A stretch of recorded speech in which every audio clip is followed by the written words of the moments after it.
Hey everyone, so on today's show we are going to be looking at my own idea and how potentially a James Bond cinematic universe could work for us, and that video is beginning right now.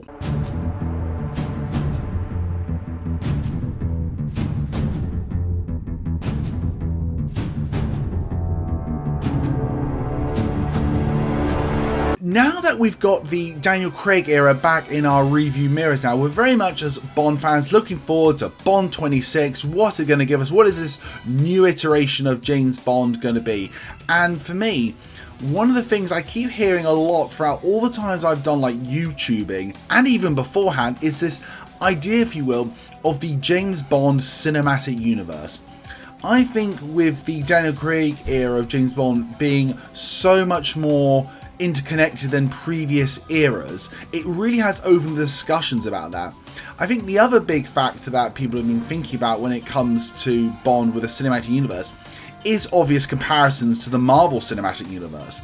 Now, I don't really talk about Marvel obviously on the channel but much, but I love Marvel. I'm very much a Marvel show. I will go out opening weekend, watch anything they watch. Some things I prefer more than others, let's be fair.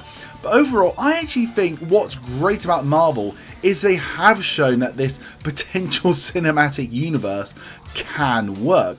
So can this be brought over to James Bond? I think absolutely now that if they ever were going to do a James Bond cinematic universe, now is the time they would do it. With Amazon buying MGM and obviously Amazon now owning 50% of James Bond, it is the sort of era now where they might go, right, yes, cinematic Bond movies, but also we want spin-offs and doing other things in between just to keep the Bond franchise going. So really, if you are hoping for a Bond cinematic universe, now is definitely the time to start potentially getting excited about it. I wanted to weigh in on this and basically at the end of this video give you my own, if you will, Kevin Feige MCU Comic-Con panel timeline of how I think a James Bond cinematic universe could be. But before we get into that, everyone, can I ask you if you haven't already, why not consider liking and subscribing to the channel? We're trying to reach 1,000 subscribers before the end of the year, so if you can help us, that would be absolutely incredible. But before we now get into my complete reveal of what I think we can get in the Bond cinematic universe, let me just put down a few rules here. My, if you will, Bond phase here is going to be spanning about 10 years, and within those 10 years I'm going to imagine there is going to be a consistent Bond film every 3 years within that timeline. As well as that, I also think it's very clear to say that Barbara Broccoli and Michael Wilson, they have said repeatedly James Bond films will always be big cinematic events. So in my sort of Bond cinematic universe phase, Bond films stay theatrical. Everything else is going to be dumped, if you will, on Amazon Prime and shown there. So you're going to have the Bond films as the big cinematic events. Everything else will be on Amazon Prime. The other things that could appear on Amazon Prime are going to be stuff like TV series, TV mini-series. You're going to have maybe some documentaries. You're also going to have video games being part of this Bond cinematic universe. I'm really excited. I can't wait to tell you more about this. But before we get into looking at the complete full timeline, let me give you a little recap of a couple of shows that are definitely going to appear on this timeline. The first obvious show on this list that a lot of people probably already imagined that would be even on your own cinematic timeline is a show based on Felix Leiter. I would be basing this a lot off like the Jack Ryan TV show they got at the moment. This would be a Felix Leiter centric TV show in the vein of Jack Ryan, and of course the Felix Leiter we have in the TV show would interact with the James Bond in the cinematic movies. As well as that, you've also got something which I think could be really interesting, which is Q Labs, which is a documentary series hosted by Jeremy Clarkson, Richard Hammond and James May, where they look at the gadgets that Q has made over the years for James Bond, and they attempt to recreate them as closely and as non-lethally as possible. And I think it would just be a great idea to have these three move maybe from a car show into looking to becoming a sort of fun mockumentary, if you will, thing on Q Labs. I think that could be a really great fun show. So now I have hopefully whetted your appetite to see what this potential James Bond cinematic universe could look like. So without further ado, right here and now, I would like to present to you on screen my idea of how this timeline of this new James Bond cinematic era would look like. So to kickstart the now titled BCU, the Bond Cinematic Universe, in 2025 we're going to have the release of Bond 26, a new actor, a new direction for the Bond series, and the film that leads the way for this new Bond cinematic universe. In 2026 we're also going to get the first series of Felix Leiter and our first new Bond video game by IOI Interactive.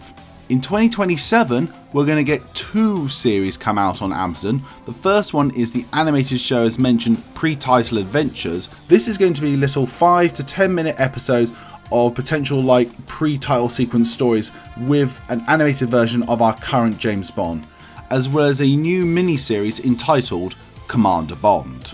Commander Bond, as I said, is a one-off miniseries where I thought it'd be quite fun to have a look at James Bond's naval career leading up to him joining MI6 and becoming a 00 agent. I don't see this sprawling out more than one series, so I think a really concrete type miniseries would be, I think, really interesting for Bond fans. In 2028, we're going to have the single big blockbuster theatrical release of Bond 27. In 2029, we're going to have the second series of both pre-title adventures as well as Felix Leiter Series 2, as well as also a brand new video game again by IOI Interactive.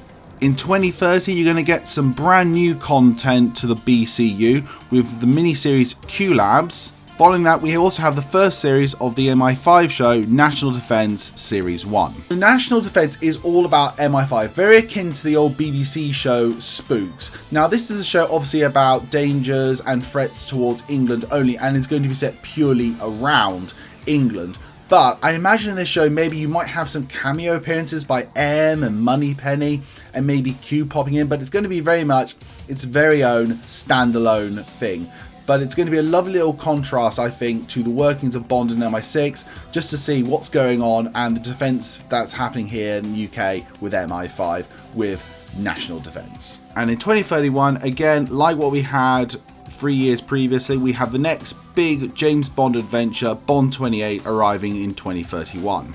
In 2032, we have a brand new, as of yet untitled, side character spin-off series based on a character that would have appeared in Bond 26, 27 or 28. Following that, we also have as well the third new IOI Interactive James Bond video game. I'd just like to pause it here and again say I feel that video games and James Bond are super important. I remember growing up as a kid with the Pierce Brosnan era, having the video games in between the films really helped keep the franchise alive and burning within so many of our hearts. And I'd like regular James Bond video games with the new James Bond to keep going on as the films go on as well. In 2023, we have Felix Leiter Season 3, as well as National Defence Series 2. And finally, capping off this first phase of the BCU, we have Bond 29 in 2034. So I think why my cinematic universe could potentially really work is it's a combination of Bond is still the big cinematic event, again, the only thing that's going into cinemas here. But all this other stuff around it, I think, is really sort of interesting things that Bond fans have really thought they would potentially like to see. There's some nice fun things that are connected to the universe that starts in Bond 25. There are things that obviously aren't, which can be great because it's great to be able to stand away and do something completely different. And the level of connectivity really depends on how we want it to go. I foreseed everything on this list as its own unique thing. Yes, there might be things like M, Q and Moneypenny crossing over, but Bond would very much stay on the big screen or in animated form in pre-title sequence adventures. So everyone, that is my idea of how a potential Bond cinematic universe could work.